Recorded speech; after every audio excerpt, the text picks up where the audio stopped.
स्वागत है आप सभी का नई कहानी में। माँ, ओ माँ कहाँ हो? देखो मैं तुम्हारे लिए क्या लाया हूँ। अपनी माँ के कमरे के अंदर आते हुए संजीव हाथ में 2 टिकटें लहराते हुए बोला। बेटे की आवाज सुनकर माला फेरती हुई उसकी माँ ने उसकी ओर नजर उठाकर देखा तो बोली, ये क्या है बेटा? माँ, तुम बहुत दिनों से कह रही थी कि मैं तुम्हें गंगा स्नान कराने ले चलूं, तो इस बार कुंभ का मेला लगा है तो मैंने सोचा कि आपको कुंभ के मेले में ले चलता हूं और गंगा स्नान करवा लाता हूं। ट्रेन की टिकट भी करवा ली है। बेटे की यह बात सुनकर सरस्वती की आंखों में खुशी भरी चमक आ गई। कुंभ का मेला? अरे तू सच में मुझे कुंभ के दर्शन करवाएगा? तू सच कह रहा है बेटा? मुझे यकीन नहीं हो रहा। अरे माँ, मैं झूठ थोड़ी बोल रहा हूं। ये देखो, टिकट तुम्हारे सामने है। अब जाने की तैयारी कर लो। जितना भी सामान चाहिए मुझे पहले ही बता देना। पूरे 5 दिन बाद चलेंगे। वाह बेटा, जुग जुग जियो मेरे लाल। गंगा जी में स्नान करूंगी तो मोक्ष मिलेगा मुझे। अच्छा, कौन कौन चलेगा बेटा? सभी चल रहे हैं ना? सरस्वती जी ने मुस्कुराते हुए पूछा। तो संजीव बोला, अरे नहीं माँ, सबने जाकर क्या करना है? मालूम है कुंभ पर कितनी भीड़ रहती है। सब लोगों को संभालना तो बहुत मुश्किल हो जाएगा। इसीलिए मैं केवल 2 ही टिकट लेकर आया हूं, मेरे और तुम्हारे लिए।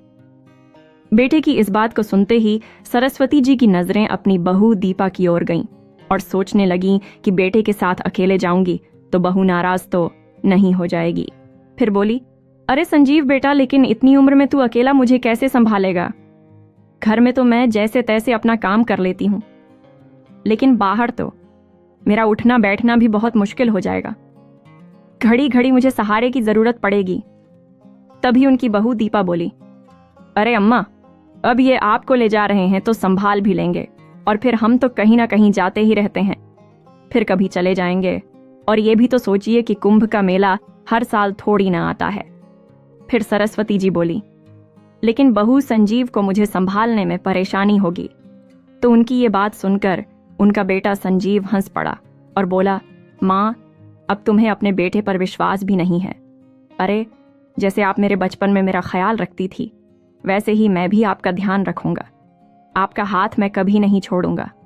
खूब अच्छे से आपको मेला दिखाऊंगा। संजीव की बात पर सब लोग हंसने लगे और सरस्वती जी प्रसन्न हो गई।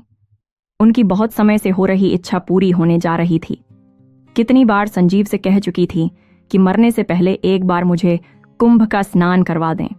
अगर कुंभ नहीं लेकर जा सकता तो ऐसे ही हरिद्वार ले चल, लेकिन एक बार गंगा स्नान करवा दे तो मेरी अंतिम इच्छा पूरी हो जाए। लेकिन वक्त गुजरता रहा और बात चलती रही, परंतु आज जब संजीव ने अपने आप कहा तो उनका मन प्रसन्नता से नाच उठा।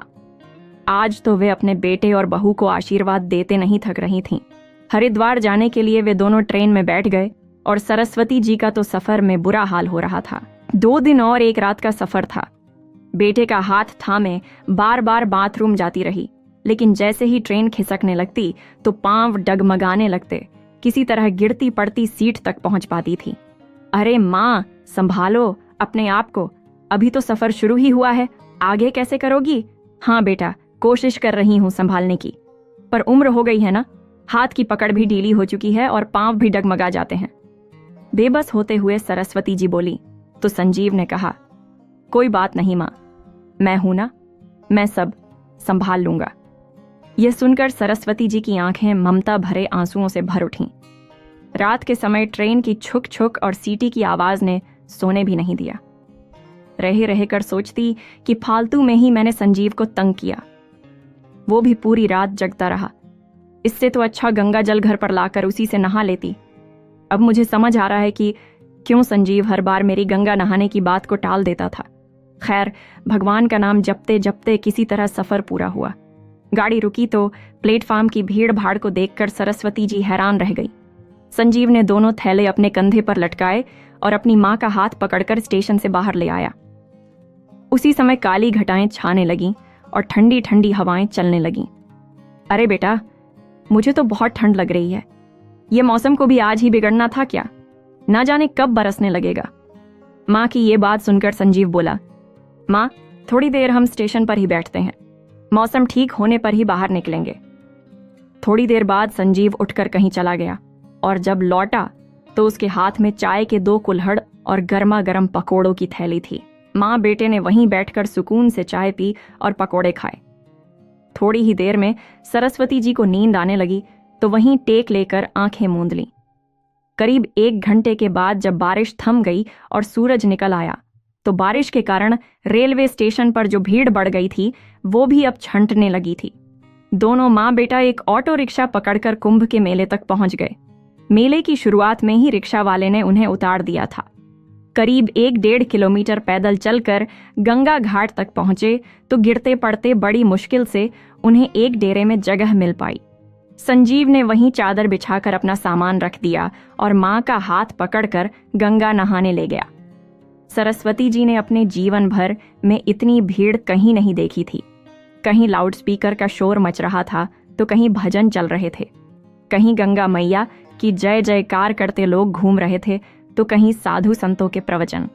आगे बढ़े तो झूले वाले, खिलौने वाले, पूड़ी कचौड़ी और मिठाई की दुकान, धार्मिक किताबें और तस्वीरों की दुकान, हर जाति और धर्म के लोगों को देखकर वो हैरान थीं। उन्हें ऐसा लग रहा था कि जैसे वो किसी दूसरी ही दुनिया में पहुंच गई है। ये सब देखते हुए वो अपने बेटे संजीव का हाथ कस के थामे हुए थी। रास्ता बनाते बनाते संजीव उन्हें किनारे तक लेकर आया, परंतु यहां भी भीड़ ही भीड़ थी। संजीव ने हाथ पकड़कर अपनी मां को गंगा में स्नान करवाया और फिर खुद स्नान किया। गंगा में फूल और प्रसाद चढ़ाया तो न जाने कब से मन में बसी सरस्वती जी की अभिलाषा पूरी हुई। खुशी के मारे उनके आंसू ही निकल आए। हाथ जोड़कर प्रार्थना की कि गंगा मैया मेरे संजीव जैसा बेटा हर मां को देना। आज उसी के कारण तो मैं आपके दर्शन कर पाई हूं। ऐसा कहते हुए सरस्वती जी ने थोड़ा गंगा जल एक बोतल में भर लिया और जाते समय गंगा मैया को प्रणाम किया कि पता नहीं दोबारा गंगा मैया के दर्शन कर भी पाऊंगी या नहीं। संजीव ने अपनी मां को मेला घुमाया और खूब खिलाया पिलाया। फिर सरस्वती जी बोली, बस बेटा अब मैं बहुत थक चुकी हूं, अब और नहीं चला जाता। तो संजीव मां के कहने पर उन्हें डेरे पर वापस ले आया। चलो मां, अब तुम यहीं आराम करो, मैं घूम कर आता हूं। ऐसा कहते हुए संजीव ने अपने पास अपनी जेब में से कुछ रुपए निकाले और अपनी मां के हाथ में थमा दिए। अरे बेटा, इन रुपयों का मैं क्या करूंगी? तू है तो सही मेरे पास, और वैसे भी मेरी साड़ी के पल्लू से 500 रुपए का नोट बंधा है। ऐसा कहते हुए सरस्वती जी उसे पैसे वापस करने लगी तो संजीव बोला, अरे नहीं मां, रख लो, वक्त बेवक्त काम आ जाते हैं। कुछ खरीदने का मन होता है या कहीं मेले में मेरी जेब कट गई तो। संजीव के ऐसा कहने पर सरस्वती जी ने रुपए रख ली, ये सोचते हुए कि ऐसे मेलों में तो चोर उचक्के और बहुत से ठग घूमते रहते हैं और लोगों को बुद्धू बनाकर लोगों की जेब साफ करके निकल जाते हैं, पता भी नहीं चलता। संजीव अपना थैला लेकर चला गया और सरस्वती जी वहीं पर अपना थैला सर के नीचे लगाकर चादर पर लेट गई। आज उनका मन बहुत संतुष्ट था। संजीव ने भी उनका खूब ध्यान रखा था। लेटे लेटे ही उनकी आंख लग गई, लेकिन जब आंख खुली तो देखा सूरज अस्त हो रहा था। इधर उधर देखा तो संजीव अभी तक नहीं लौटा था। उनके माथे पर चिंता की लकीरें उभर आईं। अनजानी जगह और अनजाने लोग, अपने संजीव के बारे में पूछूं भी तो किससे? फिर उन्होंने अपना सामान टटोल कर देखा तो सब कुछ सुरक्षित था। अपनी साड़ी के पल्लू में बंधे हुए रुपए भी सुरक्षित देखे तो डेरे से बाहर जाकर इधर उधर अपने बेटे को ढूंढने लगी। तभी सामने देखा तो हैरान रह गई। आदमियों का एक झुंड तेजी से भागता हुआ आ रहा था। इससे पहले कि वो कुछ समझ पाती जोर जोर से चीख पुकार मचने लगी। फिर पता लगा कि मेले में एक हाथी ने ऊधम मचा दिया है, जिस कारण सारी तरफ भगदड़ मच गई है और भगदड़ में गिरकर कुचलने से बहुत से लोग मारे गए हैं। ये बात सुनकर सरस्वती जी को तो जैसे काटो तो खून नहीं, उनका कलेजा मुंह को आ रहा था कि कहीं उनका संजीव तो इस भीड़ में। नहीं, ऐसा नहीं हो सकता।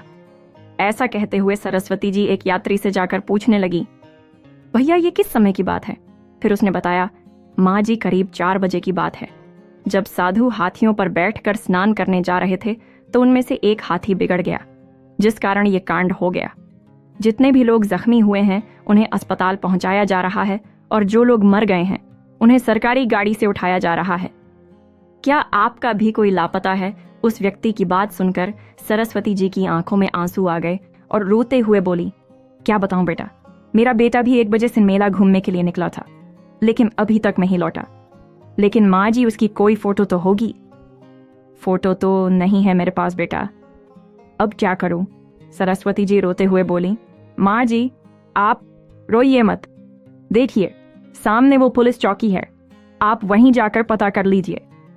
उस व्यक्ति के कहने पर सरस्वती जी ने चादर समेट कर अपने थैले में डाली और थैला उठाकर जैसे तैसे पुलिस चौकी तक पहुंची और रोने लगी कि मेरा बेटा कहीं नहीं मिल रहा।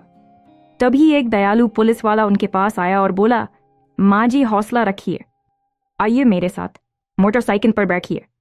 वो सिपाही सरस्वती जी को उस जगह पर ले गया जहां मृतकों को इकट्ठा किया गया था। लेकिन सरस्वती जी को यह देखकर खुशी हुई कि उनका बेटा वहां नहीं था। फिर 1-2 जगह बने अस्पतालों में भी उन्हें लेकर गया, जहां लोग जख्मी पड़े थे और कराह रहे थे। डॉक्टर उनकी मरहम पट्टी करने में जुटे हुए थे, परंतु संजीव का पता वहां भी नहीं चल पाया। तभी सरस्वती जी सोच में लगी कि कहीं संजीव डेरे पर वापस तो नहीं लौट आया होगा, वो मुझे ढूंढ रहा होगा, परेशान तो नहीं हो गया होगा, कहीं वो मेरा इंतजार न कर रहा हो। हालांकि उन्होंने पुलिस चौकी पर उसका हुलिया बता दिया था और उन्होंने कहा था कि अगर मेरा बेटा मिले तो मेरे लौटने तक उसे यहीं रोक कर रखना, इस उम्मीद से कि संजीव वहीं मेरा इंतजार कर रहा होगा। सरस्वती जी ने आकर पता किया तो उन्हें मालूम पड़ा कि कोई भी उनके बारे में पूछने नहीं आया था। डेरे में गई तो वहां भी उनका बेटा नहीं मिला। आधी रात हो गई थी। बेचारी माँ कभी डेरे में जाती तो कभी पुलिस चौकी पर, लेकिन बेटे का कहीं पता नहीं था। जब रात के 1 बज गए तो पुलिस वालों ने कहा, माँ जी आप जाकर आराम कीजिए, यदि आपका बेटा पूछने आया तो हम आपके पास भेज देंगे। पुत्र वियोग से व्याकुल सरस्वती जी आशा भरी नजरों से कभी यहाँ देखती तो कभी वहां देखती, फिर चादर बिछाकर लेट गई। लेकिन आंखों में नींद कहाँ थी। कहाँ चला गया मेरा बेटा? इतने बड़े मेले में कहाँ ढूंढूं? यहाँ कोई अपना भी नहीं है। यदि संजीव न लौटा तो मैं अकेले घर कैसे जाऊंगी? बहू मुझसे संजीव के बारे में पूछेगी तो उसका सामना कैसे करूंगी? ये सोचते सोचते सरस्वती जी स्वयं को ही कोसने लगी कि व्यर्थ ही गंगा नहाने की जिद लगाए बैठी थी। अगर संजीव टिकट ले ही आया था तो मना भी तो कर सकती थी ना। टिकट तो वापस भी हो सकते थे। इतनी बड़ी मुसीबत तो सर ना पड़ती। अब कहाँ ढूंढूं मैं अपने बेटे को? फिर सरस्वती को ख्याल आने लगा कि कहीं संजीव को कोई ठग बहना फुसलाकर तो नहीं ले दिया। कितना सीधा है मेरा बेटा, बहुत जल्दी किसी की भी बातों में आ जाता है, या फिर किसी ने कोई गलत चीज उसे सूंघा दी हो तो, और बेहोश कर दिया हो और उसका सारा पैसा अंगूठी और चैन छीन कर उसे कहीं फेंक दिया हो। ये सोच सोच कर सरस्वती जी अंदर ही अंदर चिंता के मारे घुली जा रही थी। मन में उठने वाली आशंकाओं का अंत ही नहीं था। अगले दिन जब सुबह हुई तो सरस्वती जी नहाना धोना भूलकर सीधा चौकी पर पहुंच गई और एक ही दिन में पुलिस चौकी के लोग उन्हें पहचानने लगे थे। देखते ही बोले, आइए माँ जी, क्या आपका बेटा लौटा नहीं अभी तक? तभी सरस्वती जी रोते हुए बोली, कहाँ देखूं? तुम ही ढूंढ कर ले आओ मेरे बेटे को, देख माँ की दुआएं लगेंगी। सरस्वती जी का रो रो कर बुरा हाल था। फिर पुलिस वाला बोला, अम्मा धीरज रखो, हम कुछ करते हैं। सभी देरों में अनाउंसमेंट करवाते हैं। आपका बेटा मेले में जहां कहीं भी होगा तुरंत दौड़ा आएगा। आप ऐसा कीजिए, अपना नाम और पता लिखवा दीजिए और फिर जाकर स्नान ध्यान कीजिए, जल्दी ही मिल जाएगा आपका बेटा, भगवान पर भरोसा रखिए। अब तो पुलिस वालों को भी सरस्वती जी से हमदर्दी हो गई थी। रोती बिलखती बेचारी बूढ़ी माँ डेरे में वापस लौट आई। जैसे तैसे गंगा में स्नान भी कर लिया। मन ही मन प्रार्थना करती रही कि हे गंगा मैया, मेरा संजीव जहां भी हो कुशन पूर्वक हो। वही तेरे दर्शन कराने के लिए यहां तक लेकर आया था और वही हाथ छुड़ाकर मैं जाने कहाँ गुम हो गया और मुंह बूढ़ी को समझ नहीं आ रहा कि क्या करूं। हे भगवान, आप ही कोई चमत्कार करो, मेरा खोया हुआ बेटा वापस मिल जाए तो वापस जाकर बहू को मुंह दिखाने लायक बन सकूं। पूजा अर्चना से निपटकर सरस्वती जी हर आने जाने वाले व्यक्ति को आशा भरी निगाह से देखती। दूर दूर तक उनकी निगाहें आने जाने वालों का पीछा करती कि कहीं संजीव दिख जाए। घाट पर बैठे बैठे शाम हो गई। अब तो पेट में मरोड़ पड़ने लगी थी। कल शाम से ना तो भोजन का एक निवाला पेट में गया था, पर ना ही पानी की एक बूंद। फिर ध्यान आया कि अगर मैं खुद बीमार पड़ गई तो अपने बेटे को कैसे ढूंढूंगी। उसे ढूंढना है तो खुद को स्वस्थ रखना होगा, नहीं तो यहां मेरा कौन बैठा है जो मान मनोहार करके मुझे खिलाएगा। ऐसा सोचते हुए पास में चल रहे भोज पर गई और आलू की सब्जी के साथ 2 रोटी खा ली और पानी पिया तो कनेजे को थोड़ी शांति मिली और अपने बेटे के लिए 4 रोटी बंधवा ली कि संजीव मिलेगा तो बेचारा भूखा प्यासा होगा तो उसे खिला दूंगी। बेटे को ढूंढते ढूंढते सरस्वती जी वापस अपने डेरे में पहुंच गई। फिर से पुलिस चौकी में भी झांक कर आ गई, लेकिन फिर से वही निराशा हाथ लगी। देखते दिन बीतते गए। अब तो मेला भी खाली होने को आया था, लेकिन संजीव नहीं लौटा। फिर पुलिस वालों ने सलाह दी कि माँ जी लगता है अब बाप का बेटा नहीं लौटेगा, तो आप अपने घर जितनी जल्दी लौट जाएं उतना अच्छा होगा। यह सुनकर सरस्वती जी की आंखें फिर से आंसुओं से भर आईं। फिर बोली, बेटा मैं इतनी दूर अपने घर कैसे जाऊंगी? मैं तो कभी भी अकेले गई ही नहीं। कहते कहते उनकी आवाज रुआंसी हो गई। अच्छा माँ जी, आप अपने घर का फोन नंबर ही बता दो, घर से कोई आकर ले जाएगा। लेकिन बेटा, घर से मुझ कौन लेने आएगा? घर पर बहू अकेली है, वो अकेली कैसे आ पाएगी? अरे बहू किसी नाती या रिश्तेदार को भी तो बुला सकती है, आप किसी का भी नंबर बता दीजिए। सरस्वती ने दिमाग पर लाख जोर डाला, लेकिन हड़बड़ी में नंबर याद ही नहीं आया। अक्सर दिमाग को जंग लग जाता है जब इंसान परेशानी में होता है। वैसे भी बुढ़ापे में याददाश्त भी कमजोर हो जाती है। यही हुआ था सरस्वती जी के साथ भी। उन्हें कोई नंबर याद ही नहीं आ रहा था। अपनी बेबसी पर उनकी आंखें भर आईं। उसी समय एक यात्री पुलिस चौकी के बाहर से गुजर रहा था, तो उसका ध्यान वहां बैठी सरस्वती की ओर गया, जो फूट फूट कर रो रही थी। उसने पुलिस वालों से वृद्धा के रोने का कारण पूछा, तो सारी बात सुनकर वो यात्री बोला, आप अम्मा को मेरे साथ ही भेज दीजिए, मैं भी वहीं का रहने वाला हूं। मैं शाम 6 बजे ट्रेन से अपने घर पर जा रहा हूं।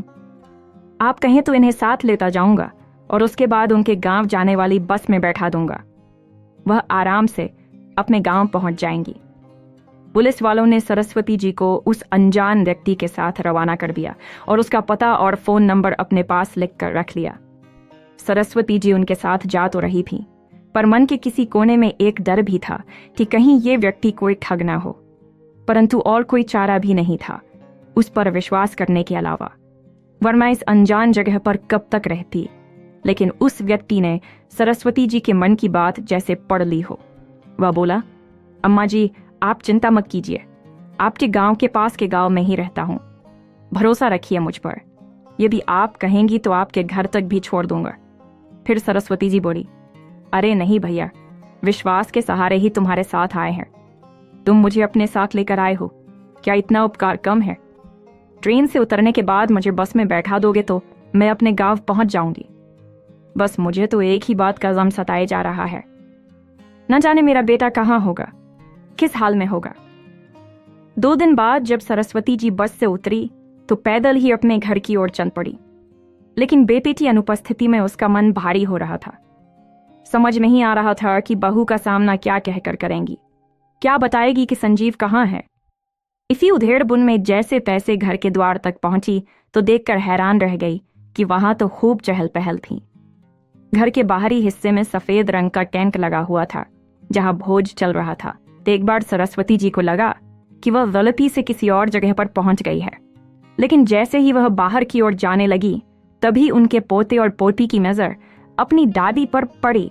वो आश्चर्यचकित रह गई, लेकिन फिर खुशी से चिल्लाने लगे, मम्मी देखो, पापा देखो, दादी तो हमारे सामने खड़ी है, वो लौट आई है। दादी जिंदा है अपने पोता। पोती की ये बात सुनकर सरस्वती जी भौचक्की रह गई। उन्हें समझ नहीं आ रहा था कि आखिर ये चल क्या रहा है। बच्चों के चिल्लाने की आवाज सुनकर सभी लोग दौड़कर बाहर आ गए। पूरे गांव में हड़कंप मच गया। अम्मा वापस आ गईं, अम्मा वापस आ गईं। सरस्वती लौट आई। उधर से संजीव भी दौड़ कर आया और अपनी माँ को देखते ही उसके होश उड़ गए और फिर तुरंत आकर लिपट गया। तुम कहाँ चली रही थी माँ? उसी समय उनकी बहू दीपा दौड़ी दौड़ी आई और अपनी सासू माँ से लिपट गई। पता है माँ, कितने दिनों से हमारा रो रो कर बुरा हाल था। हमने तो सोचा था कि माँ जी। तभी उसकी बात काटते हुए सरस्वती जी बोली, हाँ हाँ, यही सोचा होगा ना कि मैं भगवान को प्यारी हो गई। सरस्वती जी को जैसे सारी बात का एहसास हो चुका था। फिर वह बोली, इसलिए तो तुम आज अपनी सास की तरह कर रही थी। एक बार मुझे ढूंढना तक जरूरी नहीं समझा तुम लोगों ने। और संजीव, तू तो मुझे वहां अनजान जगह पर अनजाने लोगों के बीच में छोड़कर यहां चला आया। मुझसे पीछा छुड़ाने का यही रास्ता सूझा तुम लोगों को? यही सोचा होगा ना कि अकेली बूढ़ी औरत वापस घर कैसे पहुंचेगी, वहीं मर गई होगी। हे भगवान! ऐसा कहते हुए सरस्वती वहीं जमीन पर अपना सिर पकड़कर बैठ गई। फिर बोली, अरे मैं तो पगला उठी थी, घाट घाट पर तुझे ढूंढती फिर रही थी। फिर संजीव बोला, ऐसा नहीं है माँ, मैंने तुम्हें कहां कहां नहीं ढूंढा न जाने कहां कहां मैंने आपके नाम की घोषणा करवाई, पर आप कहीं नहीं मिली। तभी सरस्वती जी ने कहा, भगवान का इतना ही शुक्र है कि तू ठीक है। तुझे देखकर मेरी जान वापस लौट आई है। उसी समय बेटा बहू दोनों एक दूसरे की आंखों में देखते हुए बोले, अब यह दावत माँ के लौट आने की खुशी में है। सब खुशी से खाना खाओ, हमारी माँ वापस आ गई है। ऐसा कहते हुए संजीव खुशी से नाचने लगा तो दूसरी ओर गांव की औरतों में कानाफूसी होने लगी। लेकिन थोड़ी ही देर में सब लोग दीपा और संजीव को बधाई देने लगे और बोले, दीपा, अच्छा ही हुआ जो तुम्हारी सासू माँ लौट आई। मैं ही तो तुम क्या क्या सोच रहे थे, और वो बेचारी न जाने कहां कहां भटक रही थी। बड़ी हिम्मत वाली है जो इतनी दूर से अकेले लौट आई। फिर दूसरी औरत बोली, जाको राखे साइयां मार सके ना कोई। खैर, जितने मुंह उतनी बातें। लेकिन सब बातों का एक ही जवाब था कि सरस्वती सकुशल अपने घर लौट आई। वह सभी रिश्तेदार जो सरस्वती जी के दुख में शामिल होने आए थे, उनके पांव छूने लगे और तभी किसी ने ढोल वालों को बुला लिया। ढोल बजने लगे और सब लोग नाचने कूदने लगे। माहौल एकदम से बदल गया था।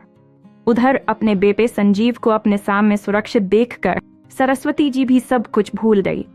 भगवान ने उनकी मनौतियां मान ली थीं। अब भगवान पर उनका विश्वास और भी पक्का हो गया था।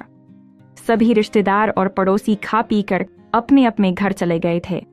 सरस्वती जी और उनकी बेटा बहू भी अपने अपने कमरों में जाकर सो गए।